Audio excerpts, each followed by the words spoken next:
Salut les potes. Quand on commence la détection, il y a pas mal de notions qui restent obscures, et il y en a une, eh bien c'est qu'est-ce qu'un disque concentrique et qu'est-ce qu'un disque double D. C'est un des fondements de la détection. Il faut savoir qu'il y a plusieurs types de disques, mais pour les deux plus grandes catégories, ce sont les disques concentriques que l'on va trouver généralement sur les entrées de gamme, et les disques double D qu'on va trouver généralement sur le haut de gamme. Maintenant, on les trouve sur les entrées de gamme, et ça, c'est très positif. Alors, quelle est la différence entre ces deux disques? Le disque concentrique, c'est celui qu'on va trouver par exemple d'origine sur les Garrett Ace. Ce disque concentrique, il est constitué d'une bobine extérieure et d'une bobine intérieure. Et le signal de ce détecteur va être en cône, c'est-à-dire que le maximum de puissance de détection, vous l'aurez sur une très petite surface. L'avantage, c'est que ces disques concentriques permettent de reconnaître plus facilement certaines cibles comme les ferreux. Alors quand on débute, quand on est grand débutant, généralement, c'est pour ça que les fabricants mettent ce type de disque, c'est plus facile à utiliser. Mais on va générer une espèce de boule de signal et comme je vous le disais, le maximum de puissance sur une très petite surface. De l'autre côté, on a les disques double D. Les disques double D, ce sont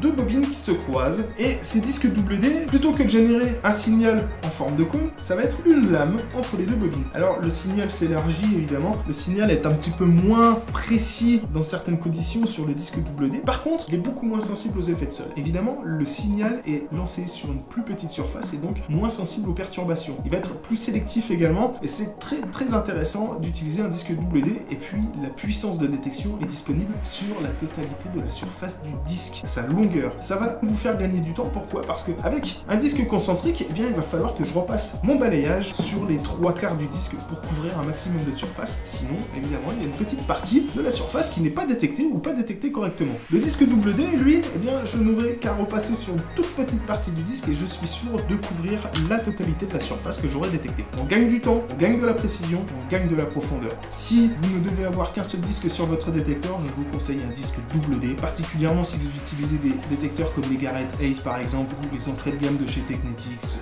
Fisher, etc.